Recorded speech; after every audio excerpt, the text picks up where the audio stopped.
CM ಹಾಗೂ ಸಚಿವ ಸಂಪುಟ ಬದಲಾವಣೆ ವಿಚಾರ ವಿಧಾನಸೌಧದಲ್ಲಿ ಸಚಿವ ಕೆಎಚ್ ಮುನಿಯಪ್ಪ ಪ್ರತಿಕ್ರಿಯೆ. ಸಿಎಂ ಬದಲಾವಣೆ ವಿಚಾರ ಅಪ್ರಸ್ತುತವಾಗಿದೆ. ಸದ್ಯಕ್ಕೆ ಯಾವ ಸೀಟ್ ಕೂಡ ಖಾಲಿ ಇಲ್ಲ. ಯಾರಿಗೆ ಯಾವ ಸೀಟ್ ಅಂತ ಕೊಡೋಣ, ಯಾವ ಸೀಟು ಖಾಲಿ ಇಲ್ಲ ಅಂತ ಹೇಳ್ತಾ ಇರೋದು.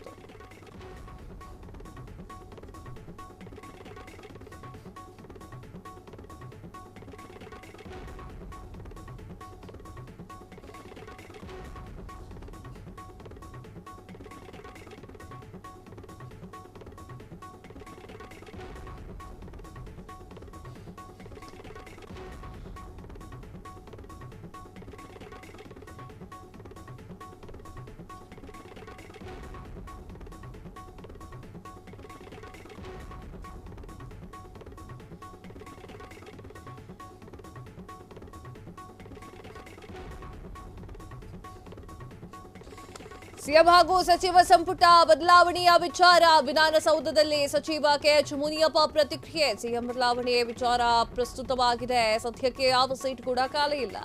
ದಲಿತ ಸಚಿವರು ಶಾಸಕರು ಎಲ್ಲಾ ಒಟ್ಟಾಗಿರ್ತೇವೆ. ಸಚಿವ ಸಂಪುಟ ವಿಚಾರ ಹೈಕಮಾಂಡ್ಗೆ ಬಿಟ್ಟಿದ್ದು. ನಮ್ಮ ಪಕ್ಷದಲ್ಲಿ ಹೈಕಮಾಂಡ್ ನಿರ್ಧಾರವೇ ಅಂತಿಮ ನಿರ್ಧಾರ. 2028ರಲ್ಲೂ ಕಾಂಗ್ರೆಸ್ ಅಧಿಕಾರಕ್ಕೆ ಬರಲಿದೆ. ವಿಧಾನಸೌಧದಲ್ಲಿ ಸಚಿವ ಕೆಎಚ್ ಮುನಿಯಪ್ಪ ಅವರ ಹೇಳಿಕೆ ಇದಾಗಿದೆ. ಎಲ್ಲಾ ಕಡೆಯಲ್ಲೂ ಕೂಡ ಕಾಂಗ್ರೆಸ್ ಪಕ್ಷದಲ್ಲಿ ಸೀಟ್ ಖಾಲಿ ಇದೆಯೋ ಅಲ್ವೋ ಗೊತ್ತಿಲ್ಲ. ಬಟ್ ಸಚಿವ ಸ್ಥಾನ ಯಾರಿಗೆ? ಸಿದ್ದರಾಮಯ್ಯ ಅವರು ಕುರ್ಚಿ ಬಿಡ್ತಾರಾ? ಸಿದ್ದರಾಮಯ್ಯ ಕುರ್ಚಿ ಬಿಟ್ಟು ಎಲ್ಲಿಗೋ ಇರ್ತಾರೆ? ಈ ರೀತಿಯ ಕೆಲಸಗಳು ಮಾತುಕತೆಗಳು ಜೋರಾಗಿ ಕೇಳಿ ಬರ್ತಾ ಇದೆ. ಇದಕ್ಕೆ ಸಂಬಂಧಪಟ್ಟಂತೆ ಮುನಿಯಪ್ಪ ಅವರನ್ನು ಕೇಳಿದಾಗ ಎಲ್ಲಿ ಸೀಟ್ ಖಾಲಿ ಆಗಿದೆಯಲ್ಲರೂ ಕಾಣಿಸ್ತಿದೆಯಾ ನಿಮಗೆ? ಸಚಿವ ಸಂಪುಟ ಮಾಡ್ತಾರೆ, ಪುನರ್ರಚನೆ ಆಗುತ್ತೆ, ಅವಾಗ ನೋಡ್ಕೊಳ್ಳೋಣ, ಅವಾಗ ಮಾತಾಡೋಣ. ಕುರ್ಚಿ ಖಾಲಿ ಇಲ್ಲ, ಯಾರನ್ನು ಕೂರಿಸ್ತೀರಿ ಅಲ್ಲಿ ಅಂತ ಹೇಳಿ ಕೇಳಿದ್ದಾರೆ. ಇನ್ನು ಹೈಕಮಾಂಡ್ ಹೇಳಿರೋ ರೀತಿಯೇ ಯಾವುದೇ ಪ್ರತಿಕ್ರಿಯೆಯನ್ನು ಕೂಡ ಮುನಿಯಪ್ಪ ಅವರು ಮಾಡ್ತಾ ಇಲ್ಲ. ಸಿಎಂ ಬದಲಾವಣೆ ಸಾಕಷ್ಟು ಕಾಂಗ್ರೆಸ್ ಪಾಳ್ಯದಲ್ಲಂತೂ ಕೇಳಿ ಬರ್ತಾ ಇದೆ. ಆದರೆ ನವೆಂಬರ್ ಕ್ರಾಂತಿ ಆಗುತ್ತೋ ಇಲ್ವೋ ಅನ್ನೋದು ಮುಂದಿನ ದಿನಗಳಲ್ಲಿ ನೋಡಬೇಕು. ಮುನಿಯಪ್ಪ ಅವ್ರು ಏನು ಹೇಳಿದ್ರು ನೋಡ್ಕೊಂಬರೋಣ.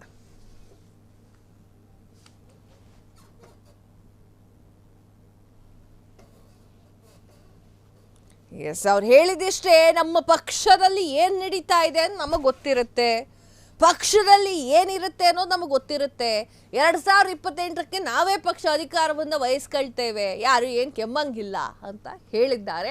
ನಮ್ಮ ಪಕ್ಷದಲ್ಲಿ ಹೈಕಮಾಂಡ್ ಏನು ನಿರ್ಧಾರವನ್ನು ತೆಗೆದುಕೊಳ್ಳುತ್ತೋ ಅದೇ ನಿರ್ಧಾರಕ್ಕೆ ಬದ್ಧವಾಗಿರ್ತೇವೆ. ಹೈಕಮಾಂಡ್ ಯಾವ ರೀತಿಯಾಗಿ ಮಾತನಾಡಿದ್ಯೋ ಅದೇ ರೀತಿಯಾಗಿ ನಡ್ಕೊಳ್ಳೋಕ್ಕೆ ನಡ್ಕೊಳ್ತಾ ಇದ್ದೇವೆ. ಪ್ರಯತ್ನ ಅಲ್ಲ, ನಡ್ಕೊಳ್ತಿದ್ದೇವೆ ಅಂತ ಹೇಳ್ತಾ ಇರುವಂಥದ್ದು. ಸಿಎಂ ಹಾಗೂ ಸಚಿವ ಸಂಪುಟ ಬದಲಾವಣೆಯ ವಿಚಾರವಾಗಿ ಮಾತನಾಡಿದ್ದಾರೆ. ವಿಧಾನಸೌಧದಲ್ಲಿ ಸಚಿವ ಕೆಎಚ್ ಮುನಿಯಪ್ಪ ಅವರು ಪ್ರತಿಕ್ರಿಯೆಯನ್ನ ನೀಡಿದ್ದು. ಸಿಎಂ ಬದಲಾವಣೆ ವಿಚಾರ ಅಪ್ರಸ್ತುತವಾಗಿದೆ. ಸದ್ಯಕ್ಕೆ ಯಾವ ಸೀಟ್ ಕೂಡ ಖಾಲಿ ಇಲ್ಲ. ದಲಿತ ಸಚಿವರು ಶಾಸಕರು ಎಲ್ಲರೂ ಕೂಡ ಒಟ್ಟಾಗಿರುತ್ತೇವೆ. ಸಚಿವ ಸಂಪುಟ ವಿಚಾರ ಹೈಕಮಾಂಡ್ಗೆ ಬಿಟ್ಟಿದ್ದು. ನಮ್ಮ ಪಕ್ಷದಲ್ಲಿ ಹೈಕಮಾಂಡ್ ನಿರ್ಧಾರವೇ ಅಂತಿಮ ನಿರ್ಧಾರ. 2028ರಲ್ಲೂ ಕೂಡ ಕಾಂಗ್ರೆಸ್ ಅಧಿಕಾರಕ್ಕೆ ಬರಲಿದೆ. ವಿಧಾನಸೌಧದಲ್ಲಿ ಇವರು ಮಾತನಾಡಿರುವಂತದ್ದು ಕೆಎಚ್ ಮುನಿಯಪ್ಪ ಅವರು. ಕ್ಷಣ ಕ್ಷಣದ ಸುದ್ದಿಗಳಿಗಾಗಿ ಫ್ರೀಡಂ ಟಿವಿ ಸಬ್ಸ್ಕ್ರೈಬ್ ಮಾಡಿ, ಲೈಕ್ ಮಾಡಿ ಹಾಗೂ ಫಾಲೋ ಮಾಡಿ. ಹೊಸ ಸುದ್ದಿಗಳ ನೋಟಿಫಿಕೇಶನ್ಗಾಗಿ ಬೆಲ್ ಐಕಾನ್ ಮೇಲೆ ಕ್ಲಿಕ್ ಮಾಡಿ.